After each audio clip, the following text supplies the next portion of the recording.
السلام علیکم ورحمۃ اللہ وبرکاتہ۔ بسم اللہ والصلاة والسلام علی رسول اللہ نبینا محمد وعلی آلہ واصحابہ ومن والاه اما بعد۔ معزز ناظرین، میں حافظ خلیل الرحمن سنابلی ایک بار پھر سے خلاصہ تراویح کی اس مجلس میں آپ تمام کے سامنے حاضر ہوں۔ انشاءاللہ آج کی اس ملاقات میں ہم آپ کے سامنے پارہ نمبر 4 کے حوالے سے مختلف باتیں پیش کرنے کی کوشش کریں گے۔ وَلَقَدْ يَسَّرْنَا الْقُرْآنَ لِلذِّكْرِ فَهَلْ مِن مُّدَّكِرٍ۔ پارہ نمبر 4 کی جو سب سے پہلی بات ہے وہ یہ کہ جنت قربانی مانگتی ہے۔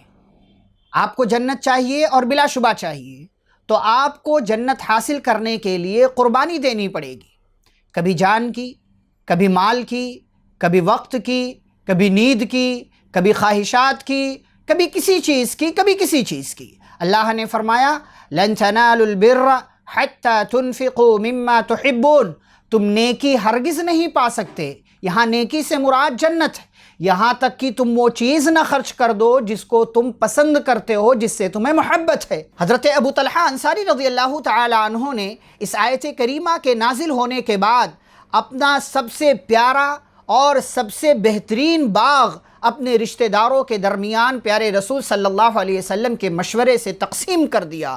ہمیں بھی اگر جنت چاہیے تو ہمیں جنت حاصل کرنے کے لیے قربانی دینی پڑے گی۔ آگے بڑھیں۔ اللہ رب العالمین نے خانہ کعبہ کا مقام و مرتبہ بیان کیا ہے۔ یہودی اعتراض کرتے تھے کہ مسلمانوں نے بیت المقدس کے بجائے خانہ کعبہ کو اپنا قبلہ بنا لیا، حالانکہ بیت المقدس یہ دنیا کا سب سے پہلا گھر ہے۔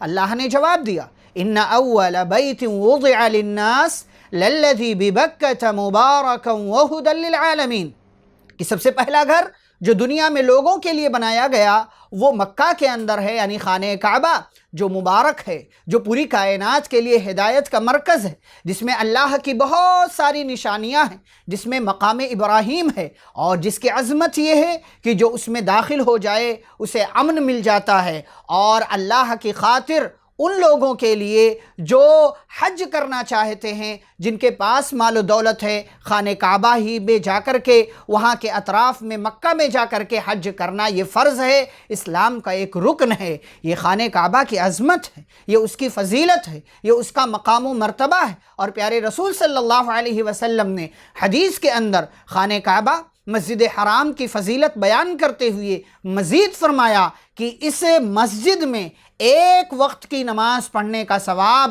1,00,000 نماز کے برابر ملتا ہے۔ آپ تصور کریں، اپنے گھر میں آپ پوری عمر نماز پڑھیں لیکن 1,00,000 نمازیں آپ کی نہیں ہوں گی، آپ خانہ کعبہ میں ایک نماز پڑھ لیں، آپ کو 1,00,000 نمازوں کا ثواب ملے گا۔ اللہ رب العالمین نے مزید آگے تذکرہ کیا اور مسلمانوں کو کافروں کی اطاعت، کافروں کی پیروی سے دور رکھا، اور کہا اللہ اور اس کے رسول صلی اللہ علیہ وسلم کی باتوں کے ہوتے ہوئے تم کفر کا راستہ کبھی اختیار مت کرنا۔ اور اللہ نے کہا اے ایمان والو، اللہ کا تقوی اختیار کرو اور اللہ سے ڈرو جیسا کہ اس سے ڈرنے کا حق ہے۔ وَلَا تَمُوتُنَّ إِلَّا وَأَنْتُمْ مُسْلِمُونَ، اور دیکھو جب تمہیں موت آئے تو تم مسلمان رہو، اسلام کی حالت میں تمہارا انتقال ہو۔ اتحاد و اتفاق کا حکم دیا آگے اللہ رب العالمین نے، فرمایا وَاعْتَصِمُوا بِحَبْلِ اللَّهِ جَمِيعًا وَلَا تَفَرَّقُوا، اللہ کی رسی کو مضبوطی سے پکڑ لو۔ اور اللہ کی رسی کیا ہے؟ رسول اکرم صلی اللہ علیہ وسلم نے دنیا سے جاتے ہوئے اپنے صحابہ سے، مسلمانوں سے یہ کہا تھا تَرَكْتُ فِيكُمْ أَمْرَيْنِ لَن تَضِلُّوا بَعْدِي مَا تَمَسَّكْتُمْ بِهِمَا کتاب اللہ و سنتی، میرے بعد تم ہرگز گمراہ نہیں ہوگے جب تک تم ان دو چیزوں کو تھام کر رکھو۔ جو دو چیزیں میں تمہارے درمیان چھوڑ کر جا رہا ہوں وہ ہے اللہ کی کتاب اور میری سنت، میرا طریقہ۔ تو ہم اللہ کی رسی کو مضبوطی سے پکڑنے کے پابند بنائے گئے ہیں۔ اور اللہ نے کہا وَلَا تَفَرَّقُوا فرقہ بندیوں میں مت پڑو، یعنی اللہ کی بات کو، اللہ کی رسی کو، اللہ کے دین کو چھوڑو گے تو فرقوں میں بڑھ جاؤ گے اور جماعتوں میں پھیل جاؤ گے۔ اللہ رب العالمین نے آگے امت محمدیہ کی خصوصیات، اس کی صفات بیان کی، فرمایا کنتم خیر امت اخرجت للناس تأمرون بالمعروف وتنہون عن المنکر وتؤمنون باللہ، تم بہترین امت ہو جنہیں لوگوں کے لیے پیدا کیا گیا ہے، لیکن بہترین امت کس بنیاد پر ہو، کس کوالٹی کی بنیاد پر؟ فرمایا تأمرون بالمعروف، نمبر 1 تم لوگوں کو بھلائی کا حکم دیتے ہو، نمبر 2 وتنہون عن المنکر تم لوگوں کو برائی سے روکتے ہو، نمبر 3 وتؤمنون باللہ تم اللہ رب العالمین پر ایمان رکھتے ہو۔ پتہ یہ چلا جو بندہ اللہ رب العالمین پر ایمان رکھتا ہے اس کے اوپر یہ فرض ہے، لازم ہے، واجب ہے کہ لوگوں کو وہ بھلائی کا حکم دے، برائی سے روکے، اپنے اپنے دائرے اور اپنے اپنے حدود میں رہتے ہوئے۔ آگے اللہ رب العالمین نے یہودیوں کا، بنی اسرائیل کا تذکرہ کیا ہے کہ ان پر ذلت و مسکنت، فقیری، محتاجی ان پر مسلط کر دی گئی ہے، یہ ہمیشہ ذلیل رہیں گے، یہ ہمیشہ دوسروں کے محتاج رہیں گے، ان پر اللہ کا غضب نازل ہوگا۔ آگے اللہ نے یہ بھی کہا کہ ہمیشہ سے، ہر دور ہر زمانے میں ایک ایسی جماعت رہی ہے جو اللہ کے راستے پر ہمیشہ باقی رہی ہے۔ فرمایا لیسوا سواء، یہ سب برابر نہیں، من اہل الکتاب امت قائمۃ یتلون آیات اللہ،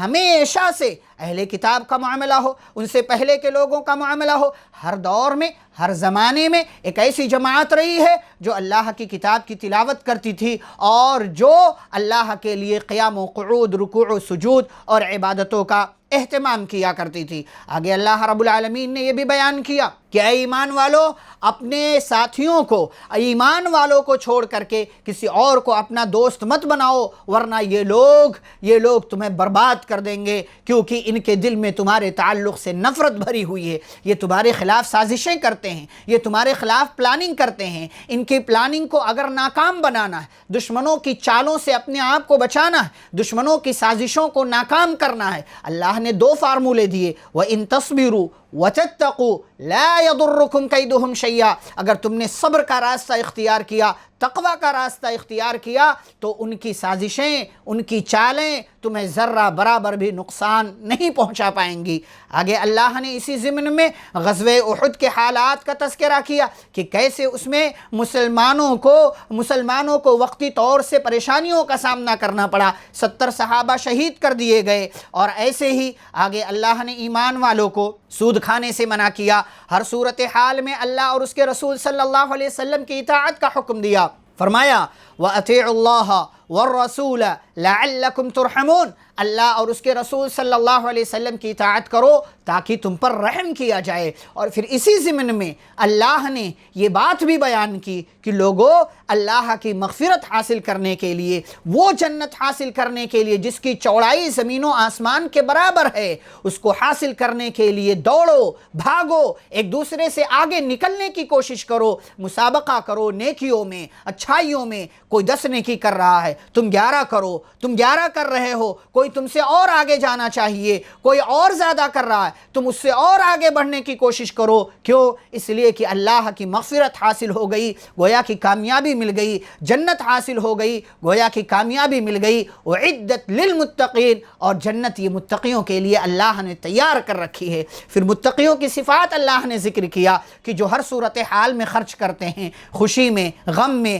مال زیادہ ہو تب بھی، مال کم ہو تب بھی، اور غصے کو پی جاتے ہیں، لوگوں کو معاف کرتے ہیں، کوئی غلطی ہو جائے یا اپنے اوپر یہ ظلم کر لیں تو اللہ سے فوراً توبہ اور استغفار کرتے ہیں، کیونکہ انہیں پتہ ہے اللہ کے سوا کوئی معاف نہیں کرتا۔ انہی لوگوں کو اللہ کی طرف سے بدلہ ملے گا، اللہ کی مغفرت ملے گی، اور جنت میں ہمیشہ ہمیشہ کے لیے داخل کر دیے جائیں گے۔ اللہ نے تسلی کے الفاظ بیان کرتے ہوئے مومنوں کو مخاطب کیا کہ تمہیں وقتی طور سے یہ جو ہار کا سامنا کرنا پڑا ہے، اس سے گھبراؤ نہیں، وَلَا تَهِنُوا، کمزور مت پڑو، وَلَا تَحْزَنُوا، غم نہ کرو، وَأَنْتُمُ الْأَعْلَوْنَ، تم ہی بلند رہو گے، کامیاب تم ہی رہو گے، ترقی تم ہی کو ملے گی، لیکن کب؟ ان کنتم مؤمنین، اگر تم ایمان والے ہو۔ اور یہ بھی اللہ نے کہا إِن يَمْسَسْكُمْ قَرْحٌ فقد مس القوم قرح مثلہ، اگر آج تمہیں کوئی تکلیف پہنچی ہے تو اس سے پہلے تمہارے دشمنوں کو بھی تکلیف پہنچی تھی۔ یعنی غزوہ احد میں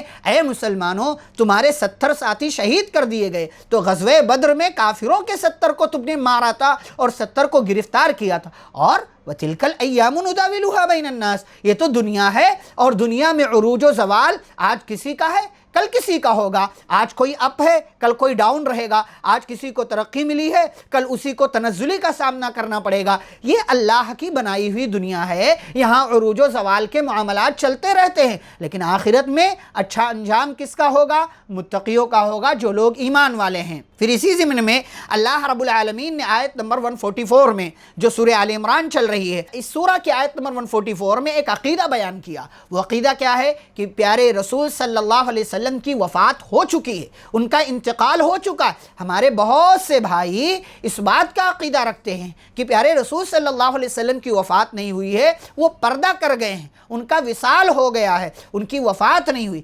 اللہ نے یہی کہا ہے قرآن کی اس آیت میں، اور صحابہ نے یہی سمجھا تھا۔ اسی لیے پیارے رسول صلی اللہ علیہ وسلم کی جس دن 12 ربیع الاول کو وفات ہوئی سن 11 ہجری میں، اور مدینہ کا ماحول ایک دم عجیب و غریب سا ہو گیا، سردار دنیا سے چلے گئے، عمر رضی اللہ تعالیٰ عنہ پریشان ہو گئے، ابو بکر صدیق رضی اللہ تعالیٰ عنہ آئے تھے، اور اس موقع سے انہوں نے قرآن مجید کی یہی آیت کریمہ پڑھ کر کے لوگوں کے عقیدے کی اصلاح کی تھی، اور کہا تھا من کان منکم یعبد محمدا فإن محمدا قد مات، جو تم میں سے محمد صلی اللہ علیہ وسلم کی عبادت کرتا تھا وہ سنے کہ محمد صلی اللہ علیہ وسلم کی وفات ہو چکی ہے، اور جو تم میں سے اللہ کی عبادت کرتا تھا تو سن لے فإن اللہ حی لا يموت، اللہ ہمیشہ سے زندہ ہے، اسے کبھی موت نہیں آنے والی۔ قرآن مجید کی آیت تلاوت کی، وما محمد الا رسول قد خلت من قبلہ الرسل۔ لوگو اپنے عقیدے کی اصلاح کرو اور اس بات کو تسلیم کرو کہ پیارے رسول صلی اللہ علیہ وسلم بھی انتقال کر گئے،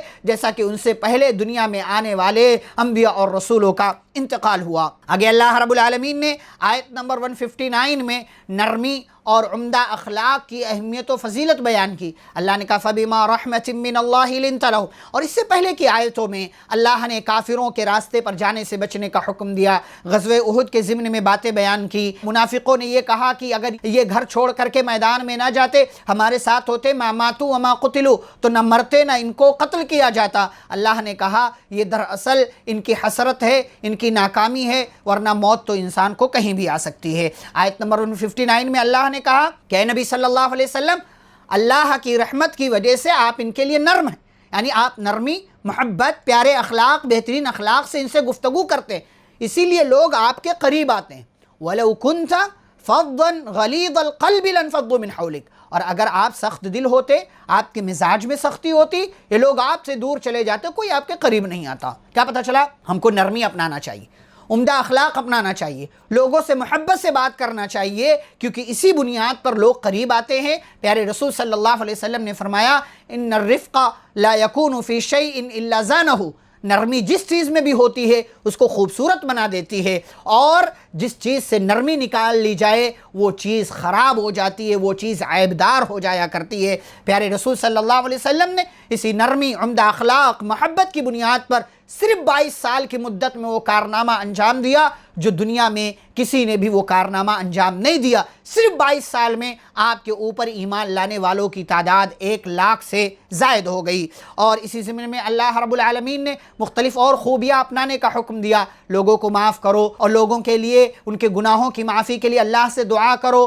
اور ہر صورتحال میں اللہ ہی پر توکل رکھو، اللہ ہی پر بھروسہ کرو، آپس میں جو کام کرتے ہو اس کو مشورے سے انجام دیا کرو۔ پھر اسی ضمن میں اللہ نے یہ بھی بیان کیا کہ پیارے رسول صلی اللہ علیہ وسلم جو دنیا میں آئے تو دنیا میں ان کا بھیجا جانا یہ اللہ کی طرف سے لوگوں پر احسان ہے۔ لقد من اللہ علی المؤمنین اذ بعث فیہم رسولا من انفسہم، اللہ نے بڑی بڑی نعمتیں دنیا میں بھیجی، ہمارے لیے پیدا کی، بنائی اور ان کی تخلیق کیا، لیکن کسی بھی نعمت پر اللہ نے احسان نہیں جتلایا، مگر جب پیارے رسول صلی اللہ علیہ وسلم کو بھیجا تو اللہ نے کہا لقد من اللہ، اللہ نے یہ احسان کیا ہمارے اوپر۔ اللہ کا سب سے بڑا احسان ہے یہ ہے کہ اللہ نے ہمارے لیے ہمارے پیارے پیغمبر صلی اللہ علیہ وسلم کو دنیا کے اندر مبعوث فرمایا۔ اللہ نے آگے اس بات کا تذکرہ کیا ہے کہ شہیدوں کو مردہ مت کہو، ولا تحسبن الذین قتلوا فی سبیل اللہ امواتا، جو لوگ اللہ کے راستے میں قتل کر دیے گئے انہیں تم مردہ مت خیال کرو، مت سمجھو، بل احیاء، وہ زندہ ہیں، عند ربہم یرزقون، اپنے رب کے پاس روزی پا رہے، لیکن کیسے، کس طریقے سے؟ شریعت نے جتنا بتایا ہے اتنا مان لینا۔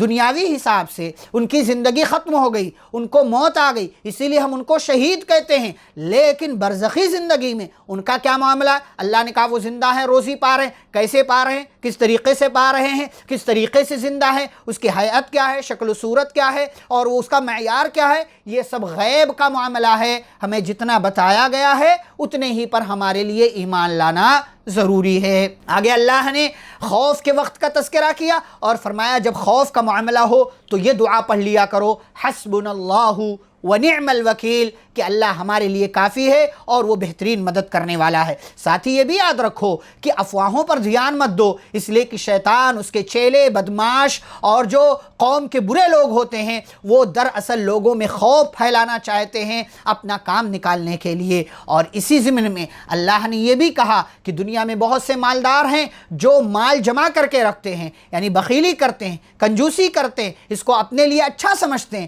اللہ نے کہا یہ اچھا نہیں ہے، بل هو شر لہم، بلکہ یہ ان کے لیے برا ہے۔ سیطوقون ما بخلوا به یوم القیامہ، ان کے پورے مال کو ان کے گلے کا طوق اور پٹا بنا کر کے قیامت کے دن ڈال دیا جائے گا اور کہا جائے گا کہ دیکھو یہی تمہارا مال ہے جس کو تم دنیا میں جمع کر کے رکھا کرتے تھے۔ یہودیوں کا ایک اعتراض، بلکہ ایک گستاخی اللہ نے ذکر کی کہ یہودی یہ کہتے تھے کہ اللہ فقیر ہے، ہم مالدار ہیں۔ اللہ نے جب یہ کہا کہ اے لوگو اللہ کو قرض حسن دو، اللہ کے راستے میں خرچ کرو، تو یہودیوں نے کہنا شروع کیا دیکھو اللہ ہم سے مانگ رہا، اللہ فقیر ہے، وَنَحْنُ أَغْنِيَاء، اور ہم مالدار ہیں۔ اللہ نے کہا سب لکھا جا رہا ہے اور ان قریب ایک ایک بات کا حساب لیا جائے گا کہ کون مالدار ہے اور کون فقیر ہے۔ اللہ نے یہ بات بھی ذکر کی کہ موت کے بعد حقیقی کامیابی کیا ہے۔ اللہ نے پہلے کہا ہر نفس کو موت کا مزہ چکھنا ہے اور ہر ایک کو قیامت کے دن پورا بدلہ دے دیا جائے گا۔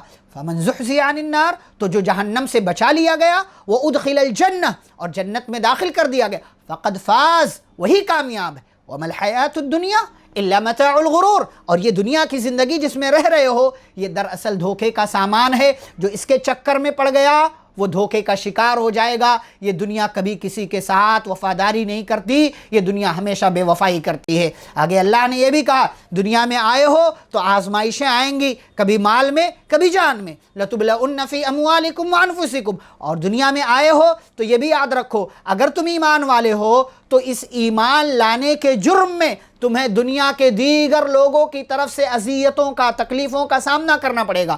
وَلَتَسْمَعُنَّ مِنَ الَّذِينَ أُوتُوا الْكِتَابَ مِنْ قَبْلِكُمْ وَمِنَ الَّذِينَ أَشْرَكُوا أَذًى كَثِيرًا، بہت زیادہ تکلیف آئے گی، کس کی طرف سے؟ یہودیوں کی طرف سے، عیسائیوں کی طرف سے، مشرکین کی طرف سے، کافروں کی طرف سے۔ تمہارا کام کیا ہے؟ وَإِن تَصْبِرُوا وَتَتَّقُوا فَإِنَّ ذَلِكَ مِنْ عَزْمِ الْأُمُورِ، اگر تم نے صبر کیا، تقوی کا راستہ اختیار کیا تو یہی تو کرنے کا کام ہے، اسی کی بنیاد پر اللہ کی مدد آئے گی۔ آگے اللہ رب العالمین نے آیت نمبر 190 سے 194 میں کہا، اولو الالباب کا تذکرہ کیا۔ اللہ نے فرمایا آسمان و زمین کی تخلیق میں جو ہم نے پیدا کیا ہے اس کے اندر عقل مندوں کے لیے نشانیاں ہیں، اور عقل مند کون لوگ ہیں؟ جو کھڑے ہو کر کے، بیٹھ کر کے، لیٹنے کی حالت میں اللہ کو یاد کرتے ہیں، آسمان و زمین میں غور و فکر کرتے ہیں، اللہ سے دعا کرتے ہیں اللہ یہ سب تو نے بیکار نہیں پیدا کیا ہے، تیری ذات پاک ہے، ہمیں جہنم کے عذاب سے بچا لے، اے اللہ تو جس کو جہنم میں داخل کر دے گویا کہ تو نے اس کو رسوا کر دیا۔ اور ایمان کا حوالہ دے کر کے پھر یہ عقل مند اللہ سے دعا کرتے ہیں کہ اے اللہ ہمارے گناہوں کو معاف فرما، ہماری غلطیوں کو درگزر کر دے اور ہمیں نیک لوگوں کے ساتھ وفات دے، اور اے اللہ جس کا تو نے ہم سے وعدہ کیا ہے ہمیں تو وہ عطا کر دے، قیامت کے دن ہمیں رسوا نہ کرنا، بے شک تو اپنے وعدے کی خلاف ورزی نہیں کیا کرتا ہے۔ اور اس سورہ جو سورہ آل عمران چل رہی ہے اس سورہ کی آخری آیت میں آیت نمبر 200 میں اللہ نے کامیابی کے 5 فارمولے ذکر کیے۔ یا ایھا الذین آمنوا، نمبر 1 ایمان، اسبروا صبر، وصابروا ایک دوسرے کو صبر کی تلقین کرنا، ایک دوسرے سے جڑے رہنا، ایک دوسرے کے کانٹیکٹ میں رہنا، ایک دوسرے سے الگ نہ ہونا۔ نمبر 4 ورابطوا ہمیشہ تیار رہنا اپنی حفاظت کے لیے، قوم کی حفاظت کے لیے، دین کی حفاظت کے لیے۔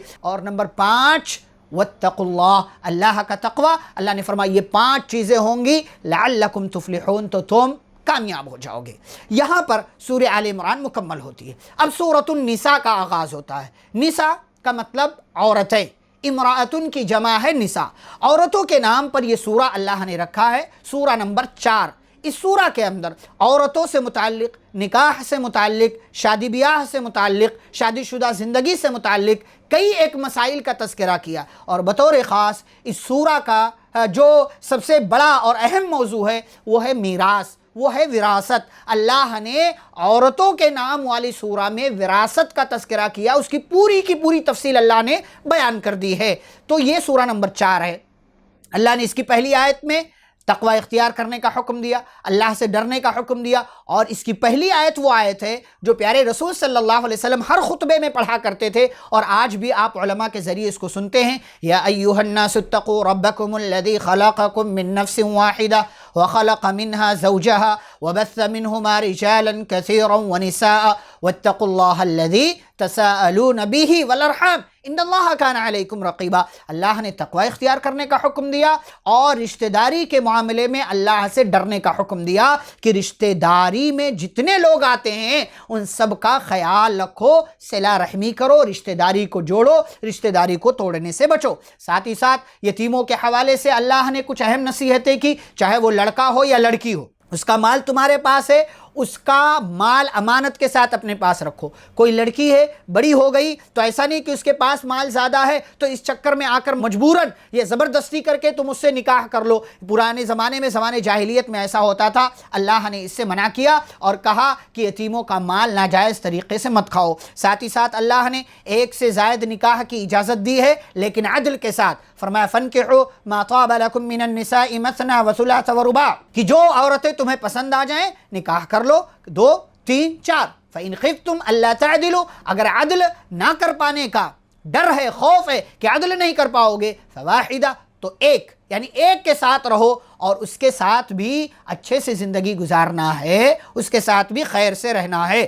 پھر آیت نمبر 7 سے آگے اللہ نے وراثت کی تفصیل بیان کی ہے۔ میں اختصار کے ساتھ چند اہم باتیں پوائنٹ کی شکل میں آپ کے سامنے رکھتا ہوں۔ نمبر 1، للرجال نصیب مما ترک الوالدان والاقربون، وراثت میں مردوں کا حصہ ہے جو ماں باپ اور دیگر رشتہ دار چھوڑ کر جاتے ہیں۔ جیسے مردوں کا حصہ ہے ویسے ہی عورتوں کا بھی حصہ ہے، وہی الفاظ اللہ نے استعمال کیے، مما قل منہ او کثر۔ اللہ نے کہا مال چاہے کم ہو یا زیادہ ہو، بہرحال وراثت تقسیم ہوگی، نصیبا مفروضہ، اور ہر ایک کے حصے اللہ نے فرض کیے ہیں، وہ حصہ اس کو دے دیا جائے گا۔ اب آپ دیکھیں، عورتوں کے نام والی سورہ میں اللہ نے وراثت کی تفصیل بیان کی، اور جہاں یہ کہا کہ مردوں کا حصہ لگے گا، وہیں یہ بھی کہا کہ عورتوں کا بھی حصہ لگے گا۔ اب کس کو کتنا ملے گا یہ تفصیلی بات ہے، لیکن یہ بات بھی یاد رہے کہ وراثت میں سب سے بڑا حصہ جو لگتا ہے وہ عورتوں کا ہی لگتا ہے، وہ عورتوں کا ہی لگتا ہے۔ مثال کے طور پر ایک انسان مر گیا، اس کا انتقال ہو گیا، اس نے اپنے پیچھے 2 بیٹیاں اور 1 بیوی چھوڑا ہے، تو بیوی کو پورے مال کا 8واں حصہ ملے گا، اور 2 بیٹیوں کو 2/3 مال ملے گا۔ 2 بیٹیوں کو 2/3، یعنی اگر وہ 6 لاکھ چھوڑ کر گیا ہے تو 4 لاکھ بیٹیوں کو ملے گا، اگر 6 کروڑ چھوڑ کر گیا ہے تو 4 کروڑ بیٹیوں کو ملے گا۔ 2/3 مال، سب سے بڑا حصہ 2/3 ہے، یہ عورتوں کے حصے میں جاتا ہے۔ ہمارے ہاں ایک تصور ہے وراثت کے تعلق سے جو غلط تصور ہے، وہ یہ کہ لوگ سمجھتے ہیں کہ مر جانے والے کے مال میں سب سے پہلا اور بڑا حصہ اس کے بیٹوں کا ہوتا ہے، یہ بھی غلط تصور ہے۔ آپ اس کو ایک مثال سے سمجھیں، ایک انسان کا انتقال ہوا، اس نے اپنے پیچھے بیوی، ماں، باپ، بیٹی اور بیٹا چھوڑا، تو اب ایسی صورت میں سب سے پہلے بیٹے کو نہیں دے دیں گے جیسے کہ ہمارے سماج میں ہوتا ہے، بلکہ اس کی بیوی کا 8واں حصہ، اس کی ماں کا 6واں حصہ، اس کے باپ کا 6واں حصہ، ان تینوں کو دینے کے بعد اب جو مال باقی بچے گا اس میں 1 بیٹا اور 1 بیٹی چونکہ ہیں، تو للذکر مثل حظ الانثیین کے قاعدے کے تحت جو مال بچ رہا ہے اس کے 3 حصے کریں گے، 2 حصہ بیٹے کو اور 1 حصہ بیٹی کو دیا جائے گا۔ تو یہ سمجھنا کہ وراثت میں سب سے پہلا اور بڑا حصہ میت کے بیٹے کا ہوتا ہے، یہ غلط تصور ہے، یہ غلط ذہنیت ہے، اور اللہ نے وراثت کی تفصیل بیان کی تو کہا نصیبا مفروضہ، فریضۃ من اللہ، وصیۃ من اللہ، تلک حدود اللہ. یہ مختلف الفاظ اللہ نے استعمال کر کے وراثت کی اہمیت بیان کی ہے کہ سماج و معاشرے میں وراثت کے نظام کو قائم کرو اور وراثت کی تقسیم پر عمل کرو. کسی کا انتقال ہو جائے اس کا مال تقسیم کر دو تاکہ بعد میں جھگڑے کی نوبت نہ آئے. اور یاد رہے جو اللہ کی رسول صلی اللہ علیہ وسلم کی اطاعت کرے یعنی وراثت کی تقسیم کر دے تو ایسے بندے کو اللہ جنت میں داخل کرے گا، اور جو نافرمانی کرے اللہ اور اس کے رسول صلی اللہ علیہ وسلم کی، وراثت کی تقسیم نہ کرے یا کرے تو اس میں بیٹیوں کا، عورتوں کا حصہ کھا جائے، ہڑپ کر لے، اللہ نے فرمایا یہ دراصل لمٹ کراس کرنا ہے، ایسے بندے کو اللہ ہمیشہ ہمیش کے لیے جہنم میں ڈال دے گا. اس کے بعد اللہ رب العالمین نے زمانے جاہلیت میں زنا کی کیا سزا تھی کہ گھر میں بند کر دیا جاتا تھا جب تک کہ اس میں وہ مر نہ جائے، اس کا انتقال نہ ہو جائے. اللہ نے ساتھ ہی یہ بھی کہا کہ ایمان والوں کے لیے توبہ، ایمان والوں کے لیے توبہ، دوسرے لوگوں کے لیے توبہ، اس کی حد کیا ہے کہ آخری وقت آنے سے پہلے لوگ توبہ کر لیں تو توبہ قبول ہوگی، لیکن موت کا وقت آ جائے، جھانکنے کا عالم شروع ہو جائے، پھر کوئی توبہ کرے تو توبہ قبول نہیں ہوگی. اور توبہ کرنے میں جلدی کرنا چاہیے. اللہ نے اس بات کا بھی تذکرہ کیا. اس پارے کے حوالے سے آخری بات جو ہے وہ یہ کہ اللہ نے سورۃ النساء کی آیت نمبر 23 میں محرم خواتین کی تفصیل بیان کی ہے کہ کون کون سی عورتیں ایک مرد کے لیے حرام ہوگی. اللہ نے کہا حرمت علیکم امہاتکم وبناتکم واخواتکم وعماتکم وخالاتکم وبنات الاخ وبنات الاخت. یہ 7 لوگوں کا اللہ نے نام لیا، ماں، بہن، بیٹی، پھوپھی، خالہ اور بھائی کی بیٹی، بہن کی بیٹی.